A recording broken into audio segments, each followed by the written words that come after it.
नमस्कार, मैं हूं विकास टेकरे और स्वागत करता हूं आप सभी का द हिस्ट्री यूट्यूब चैनल में। आज के इस वीडियो में हम इतिहास की इस 11वें भाग को या फिर इस 11वें वीडियो को देखने वाले हैं। इस वीडियो में हम क्या समझने वाले हैं? इस वीडियो में हम देखेंगे नवीन धार्मिक क्रांति। दोस्तों, 15वीं शताब्दी में जो धार्मिक उद्भव या फिर बदलाव हमें यूरोप में नज़र आते हैं, वो बदलाव भारत में 4वीं से 6वीं शताब्दी के मध्य ही आने लगे थे। यह नवीन धार्मिक क्रांति हिंदू धर्म से हटकर अन्य नवीन धर्म और नए संप्रदायों के जन्म के रूप में थी।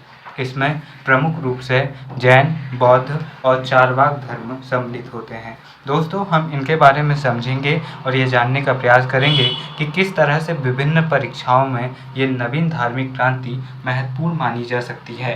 क्योंकि अगर आप किसी भी कॉम्पिटिटिव एग्ज़ाम्स की तैयारी कर रहे हैं पीएससी लेवल के, तो आपको ज़रूर इस वीडियो को पूरा देखना चाहिए। साथ ही आपको हमारे चैनल पर जो सीरीज़ हैं उन्हें भी पूरी देखनी चाहिए, ताकि आप इतिहास को बेहतरीन तरीके से समझ सके। आइए देखते हैं नवीन धार्मिक क्रांति के क्या कारण थे। तो दोस्तों, 1000 ईस्वी जहाँ पर महाजनपदों की शुरुआत का समय हम देखते हैं, यहाँ पर 1500 ईसा पूर्व से लेकर 1000 ईसा पूर्व तक ऋग्वैदिक काल था और उसके बाद 1000 ईसा पूर्व से 500 ईसा पूर्व तक आते आते उत्तर वैदिक काल चलता है और इसी दौरान जनपद और महाजनपदों का काल होता है। 1000 ईसा पूर्व में भारत के इतिहास में दो सबसे बड़े बदलाव हुए थे। पहला, लोहे से इस समय का मानव परिचित हो चुका था और अब जो खेती के लिए जो हल हम कहते हैं, कल्टीवेटर कहते हैं, उनके जो फड़ होते थे वो अब लोहे के बनने लगे थे। हथियार लोहे के बनने लगे थे और शस्त्र लोहे के बनने लगे थे। जो वाहन होते थे, जैसे कि जो बैलगाड़ी हो या फिर दूसरे प्रकार के उनके वाहन हो, वो अब लोहे के बनने लगे थे।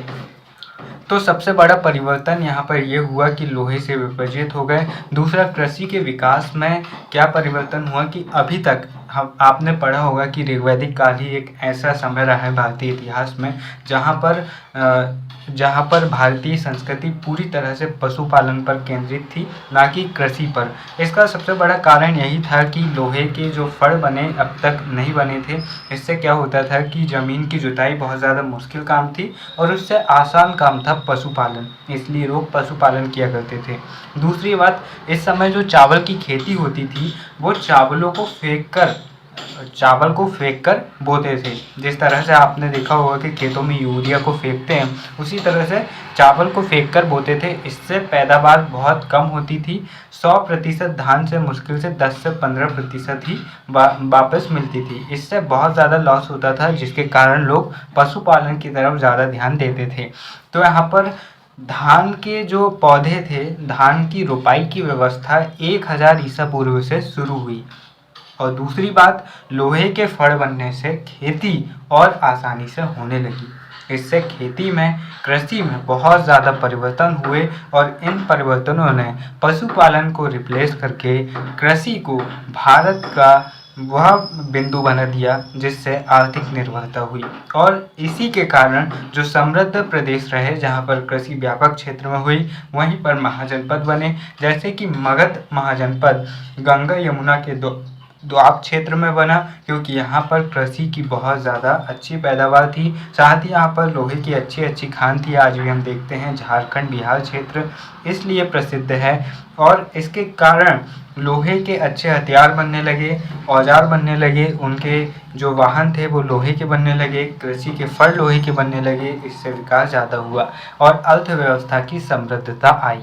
साथ ही हथियारों व हलों का विकास, इसके बारे में भी हमने पढ़ा। और दूसरा तो इनसे क्यों नवीन धर्म का विकास हुआ, ये भी आप पहले समझ लीजिए। क्योंकि जब समृद्धता आती है तो इंसान कई प्रकार से सोचने लगता है। जैसे वैदिक धर्म के बहुत ज़्यादा आडंबर थे। इससे पहले क्या होता था कि लोग सभी समान थे, कोई ऊंच नीच ज़्यादा अर्थव्यवस्था में नहीं थी। इसके चलते क्या होता था कि जो पुरोहित था वही सर्व प्रमुख माना जाता था। अब यहाँ पर क्या हुआ कि बहुत बड़े बड़े साम्राज्य बन गए, तो वहाँ पर के राजा जो थे उनके पास ये बहुत ऑप्शन आ गए कि अब मैं पुरोहित की सुनूं या ना सुनूं, क्योंकि अब मैं बहुत ज़्यादा शक्तिशाली बन चुका हूं और अगर कोई मेरे खिलाफ जाएगा तो मैं बहुत आसानी से उसका दमन कर सकता हूं।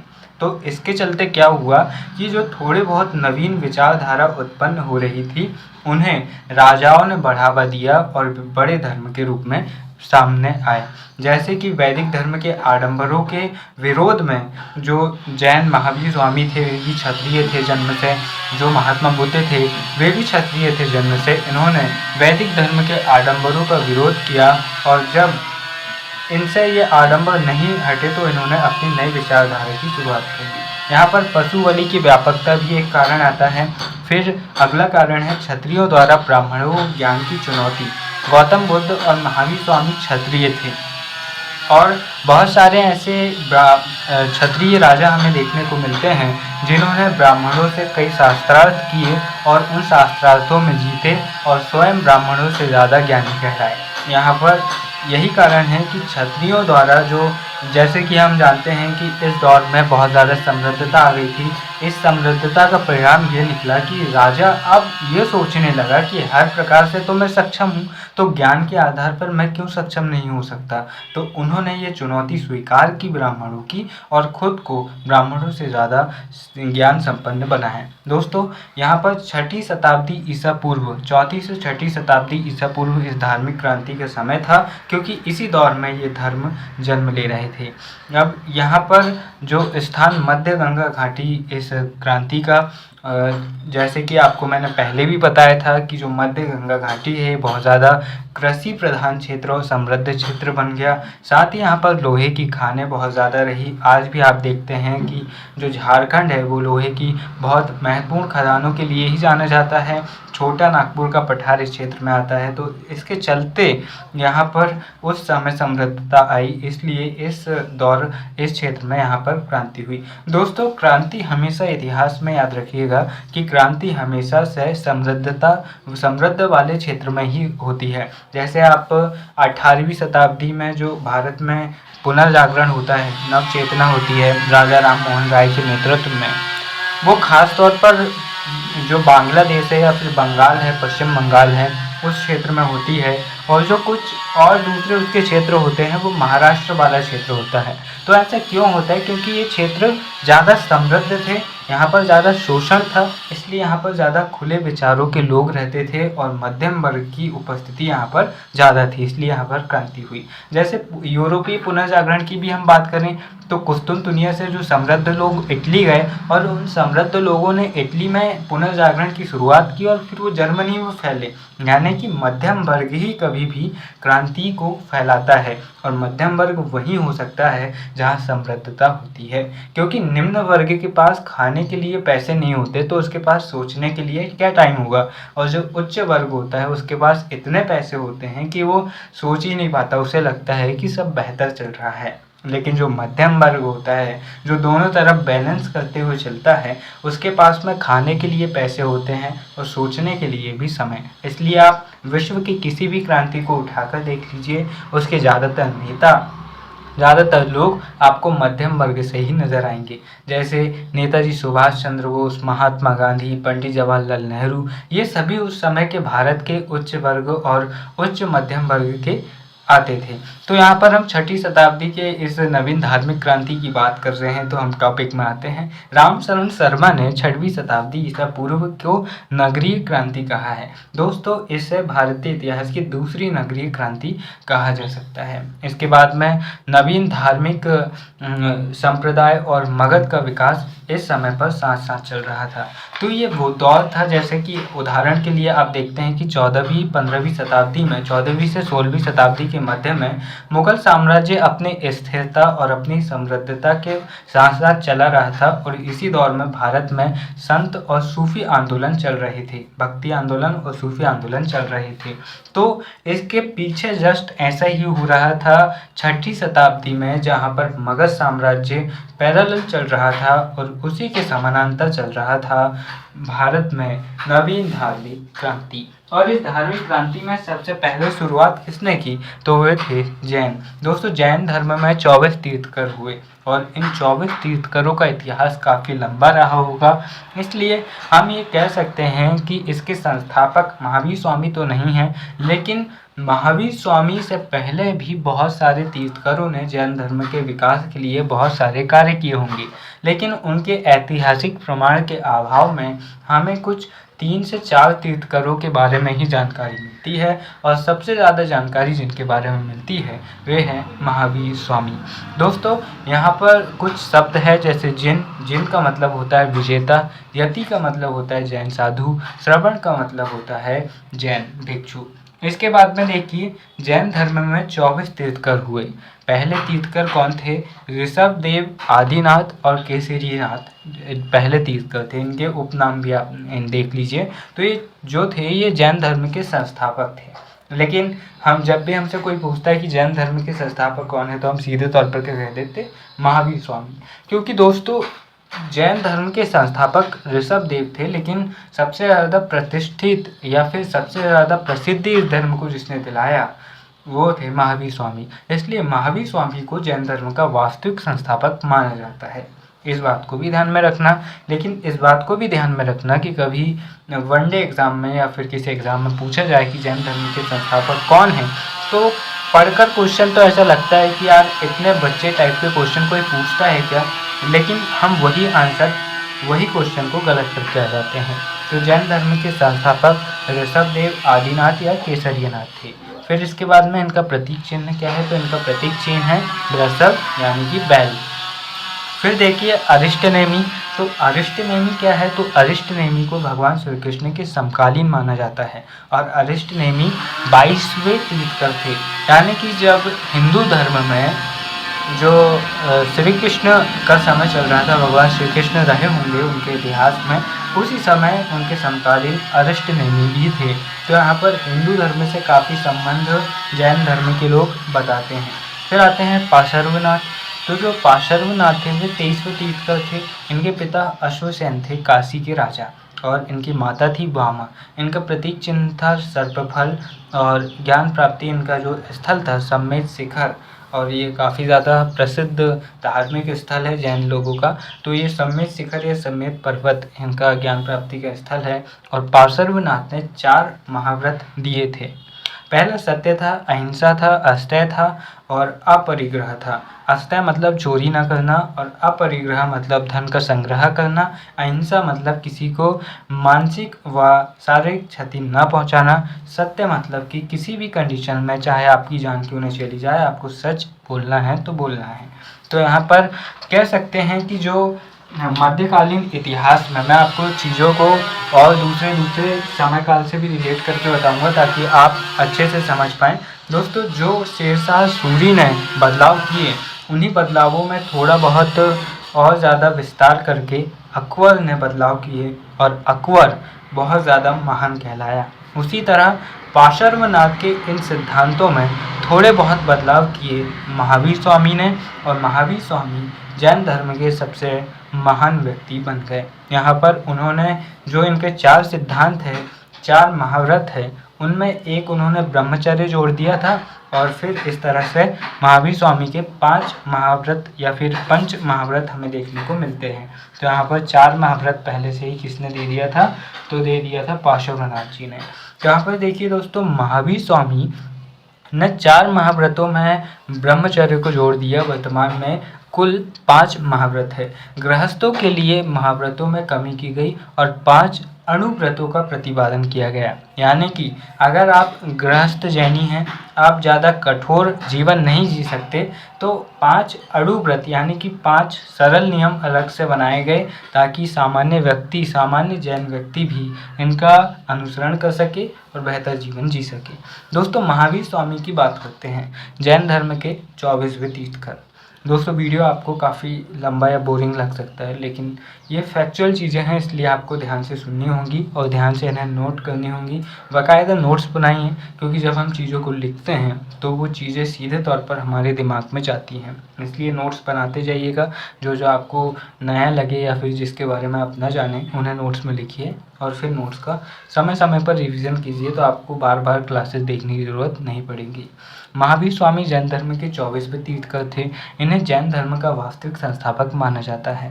इनके पिता सिद्धार्थ थे और जो कि ज्ञात्रत कबीले के प्रधान थे। और एक बात ध्यान में रखिएगा कि महावीर स्वामी और जो महात्मा बुद्ध थे दोनों ही क्षत्रिय थे, ठीक है।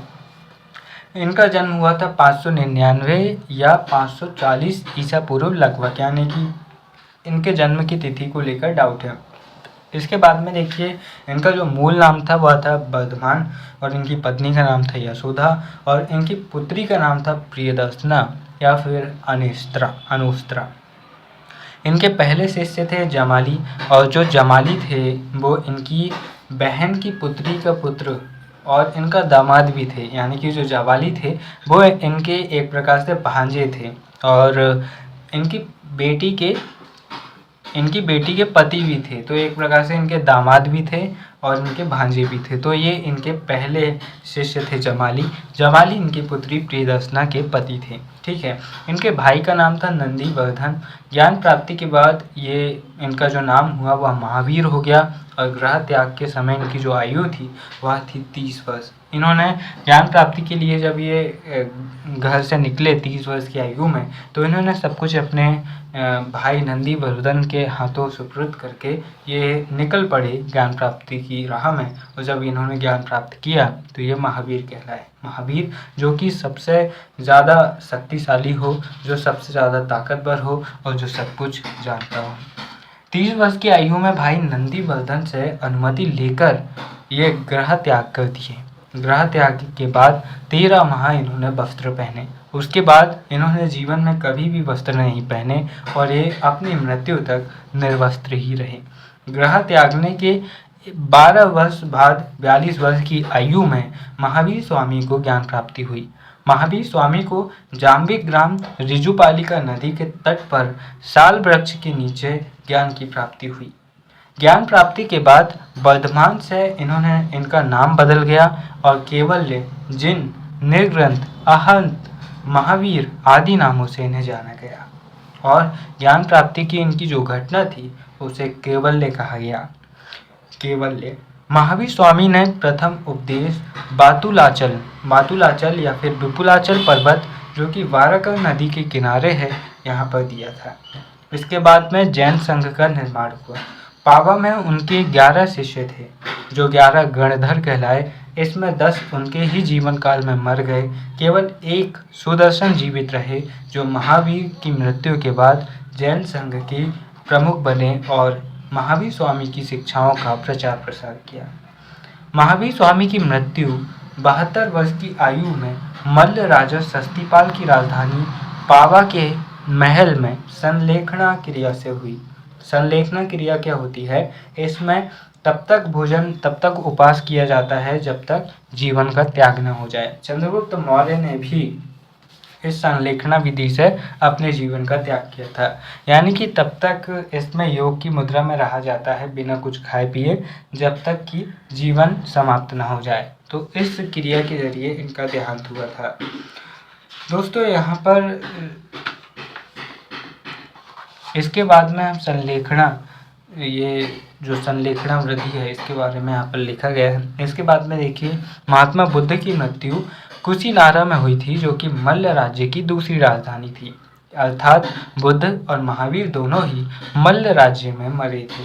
तो यहाँ पर ये बहुत ही कोइंसिडेंस है, दोनों से जुड़े बहुत सारे कोइंसिडेंस नज़र आते हैं। एक तो दोनों की शिक्षाओं में काफ़ी सिमिलरिटी, दूसरी इनके जो पिता के नाम है, माता इनके जो नाम है वगैरह, ये काफ़ी ज़्यादा एक दूसरे से मिलते जुलते हैं। और दूसरी बात ये है कि ये दोनों एक ही राज्य की 2 अलग अलग राजधानियों में मरे थे, और इसके बाद भी ये बहुत बड़ा कोइंसिडेंस या फिर संयोग आप कह लीजिए कि इतने महान व्यक्ति होने के बाद भी ये दोनों एक दूसरे से मतलब इनका जीवन थोड़ा बहुत आगे पीछे एक दूसरे के समानांतर चल रहा था, लेकिन उसके बावजूद भी ये एक दूसरे से कभी नहीं मिले। तो यहाँ पर ये थोड़ी चीज़ें जो है डाउटफुल है। यहाँ पर संलेखना या संधारा पद्धति एक ही होती है, तो यहाँ पर आपको कन्फ्यूज़न नहीं होना है। चंद्रगुप्त मौर्य का देहांत भी इसी पद्धति के जरिए हुआ था। अब जैन धर्म की जो त्रिरत्न हैं उन्हें हम देखते हैं, सम्यक ज्ञान, सम्यक दर्शन, सम्यक चरित्र। तो यहाँ पर दार्शनिक सिद्धांत की बात हम करें तो स्यायवाद। स्यादवाद का मतलब क्या होता है कि स्यादवाद जो होता है इसे हम और आगे समझेंगे अभी। स्यादवाद सप्तभंगीय और अनेकांतवाद, सप्तभंगीय और अनेकांतवाद। इसके बाद में देखिए जैन साहित्य प्राकृत भाषा में लिखा गया। इस समय जन सामान्य की भाषा प्राकृत थी, इसलिए महावीर के ज़्यादातर उपदेश भी प्राकृत भाषा में देखने को मिलते हैं। दोस्तों इसके बाद में जैन साहित्य की प्राचीनतम रचनाएं हम देखते हैं। तो जो 14 पूर्व हैं और 14 पूर्व यानी कि 14 पूर्व जो रचनाएं हैं वे महावीर स्वामी से संबंधित रचनाएं हैं। इसके बाद में देखिए जैन संगीतियों को हम देखते हैं। दोस्तों इस वीडियो को मैं काफ़ी लंबा करूंगा क्योंकि मैं यहाँ पर जैन दर्शन जो है, जैन फिलोसफी है, उसे भी आपको समझाने का प्रयास करूंगा। तो यहाँ पर देखिए जैन संगीतियों को हम देखते हैं। जैन धर्म में 2 संगीतियाँ हुई और इनका उद्देश्य क्या था? इनका उद्देश्य था नष्ट हो चुके साहित्य का पुनः संकलन व लेखन। पहली जैन संगीति 300 ईसा पूर्व में हुई। पहली जैन संगीति कब हुई? 300 ईसा पूर्व में। इसके अध्यक्ष कौन थे? तो इसके अध्यक्ष थे स्थूलभद्र इसके अध्यक्ष थे। 12 अंकों का संकलन यहाँ पर किया गया। इस संगीति से जैन धर्म 2 भागों में बढ़ गया। पहला तो स्थूलभद्र और दूसरा भद्रबाहु। स्थूलभद्र जो थे वे श्वेतांबर थे, ये सफ़ेद वस्त्र धारण करते थे और ये पाटलिपुत्र में ही रह गए, मगध में ही रह गए। दोस्तों समस्या ये थी कि एक बार यहाँ पर बहुत भीषण अकाल पड़ा या फिर बाढ़ आई, ऐसा कुछ था, तो एक हिस्सा जो था वो दक्षिण भारत की ओर चल दिया और एक हिस्सा जो था वह उत्तर भारत में ही रुक गया। तो जो दूसरा हिस्सा था भद्रबाहु का, वह दिगंबर जैन था और ये निर्वस्त्र रहते थे और ये श्रवणबेलगोला कर्नाटक में जाकर बस गए। और कहते हैं कि इन्हीं भद्रबाहु के प्रभाव में आकर जो मौर्य वंश के संस्थापक थे चंद्रगुप्त मौर्य, वे भी इनके साथ चले गए और श्रवणबेलगोला में ही उनकी संलेखना वृत्ति से संलेखना जो पद्धति है, विधि है, उससे उनका देहांत हुआ। पाटलिपुत्र की स्थापना गंगा और सोन नदियों के संगम पर हर्यक या फिर हयक वंश के शासक उदयन ने की थी और इसी पाटलिपुत्र के अवशेष पर पटना शहर की स्थापना शेरशाह सूरी ने की। तो यहाँ पर कुछ चीज़ें हैं जो आपको ध्यान से समझनी चाहिए। इसके बाद में दूसरी जैन संगीति के बारे में ध्यान से सुनिए। दोस्तों दूसरी जैन संगीति 512 ईस्वी में वल्लभी गुजरात में हुई थी। इसके अध्यक्ष कौन थे? तो देवाधिगण क्षमा श्रमण इसके अध्यक्ष थे और 12 उपांगों का संकलन यहाँ पर किया गया। गंग वंश के शासक राजमल चतुर्थ के मंत्री चामुंडा राय ने श्रवणबेलगोला कर्नाटक में गोमतेश्वर बाहुबली की मूर्ति बनवाई। बाहुबली ऋषभदेव के पुत्र थे। ऋषभदेव कौन थे ये आपको पता होना चाहिए। ये जैन धर्म के पहले तीर्थकर और जैन धर्म के संस्थापक थे। बाहुबली से ही संबंधित एक पूजा होती है महामस्तक अभिषेक करके, और ये कई बार परीक्षाओं में पूछी जाती है। गोमतेश्वर बाहुबली का महामस्तक अभिषेक होता है। ये एक प्रकार की विधि है पूजा करने की। बाहुबली ऋषभदेव के पुत्र थे। तो दोस्तों यहाँ पर हमने सामान्य रूप से वो समझने का प्रयास किया जो अक्सर परीक्षाओं में पूछा जाता है। अब इसके बाद में हम जैन दर्शन को समझेंगे। दोस्तों जैन दर्शन को हम किस तरह से समझेंगे, तो आइए देखते हैं। दोस्तों जैन दर्शन की बात करें तो यहाँ पर काफ़ी सारी चीज़ें आपको समझनी होंगी जो जैन दर्शन को काफ़ी विस्तार से समझाती है। और जैन दर्शन सुनने में तो छोटा लगता है लेकिन काफ़ी ज़्यादा बड़ा है। जैन दर्शन का जो मूल सिद्धांत है वो स्यादवाद है। स्यादवाद का अर्थ क्या होता है कि शायद हो सकता है ऐसा रहा होगा, यानी कि ये मानते हैं कि किसी भी चीज़ का पूर्ण रूप से आप किसी भी चीज़ के बारे में नहीं जानते हैं। ज्ञान सीमित है, असीमित ज्ञान केवल कैवल्य का है जो सब कुछ जानता है। और कैवल्य कौन है? तो कैवल्य महावीर स्वामी को कहा गया है और इसका अर्थ होता है वह व्यक्ति जो सब कुछ जानता हो। इसलिए किसी बात को कहने से पहले शायद यानी कि शायद लगाना चाहिए, क्योंकि कोई भी सब कुछ नहीं जानता और यही शायदबाद है। किसी बात को संदेहपूर्ण कहना या संदेह करना संदेहवाद है। दोस्तों, यूरोप में बात करें तो यूरोप में काफ़ी लंबे समय बाद कांट जैसे दार्शनिक भी इसी तरह की बात को कहते हैं। तो जो शायदबाद है ये जैन धर्म का मूल सिद्धांत हम इसे कह सकते हैं। और शायदबाद क्या कहता है कि किसी भी विषय में आप कुछ नहीं जानते हैं। दोस्तों, आपका ज्ञान पूर्ण नहीं कहा जा सकता। आप ये नहीं कह सकते कि मैं सब कुछ जानता हूँ। और यही बात काफ़ी हद तक आपको भगवद गीता या फिर हिंदू फिलोसॉफी में भी देखने को मिलेगी कि आप सब कुछ नहीं जानते हैं। तो ये भी जैन धर्म का एक महत्वपूर्ण सिद्धांत है। और जैन दर्शन इतना बड़ा है कि अगर मैं आपको सभी चीज़ें समझाऊंगा तो वीडियो काफ़ी लंबा होगा। और मैं जानता हूँ कि मैं आपको जैन दर्शन उतने बेहतर तरीके से तो नहीं समझा सकता जितने बेहतर तरीके से मैंने एक टीचर से समझा है। और उनका नाम है डॉक्टर विकास दिव्यकीर्ति सर। उनके चैनल पर आपको जैन दर्शन का एक काफ़ी अच्छा वीडियो देखने को मिल जाएगा, जिससे मैंने ये नोट तैयार किए थे जैन दर्शन से जुड़े। दोस्तों, इस विकास दिव्यकीर्ति सर के जैन दर्शन वाले वीडियो की लिंक मैं डिस्क्रिप्शन बॉक्स में आपको प्रोवाइड कर दूंगा। आप प्लीज़ जाइए वहाँ पर और जैन दर्शन को काफ़ी अच्छे से समझिए, क्योंकि ना केवल हमें फैक्ट जानना है बल्कि हमें दार्शनिक बातें भी जाननी चाहिए, ताकि हम ना केवल किसी एग्ज़ाम को क्रैक कर सकें बल्कि हमारे व्यक्तिगत जीवन को भी बेहतर बना सकें। तो आइए यहाँ पर वीडियो को ख़त्म करते हैं। और वीडियो के अंत में बस इतना ही कहना चाहूँगा। विंसेंट वैन गॉग कहते हैं, जो कि चित्रकार हैं काफ़ी प्रसिद्ध, वे कहते हैं कि मैं हमेशा वही करता हूँ जो मैं अभी तक नहीं कर सका, ताकि यह सीख सकूँ कि यह कैसे करना है। इसलिए हमेशा कुछ नया करते रहिए और ज़िंदगी को काफ़ी अलग बनाइए, क्योंकि सभी की तरह भेड़ चाल की तरह जीने से बेहतर है कि कम जिएं लेकिन ऐसा जिएं कि लोगों को याद रहे। फिर मिलते हैं अपने किसी और वीडियो में, तब तक के लिए नमस्कार, जय हिंद।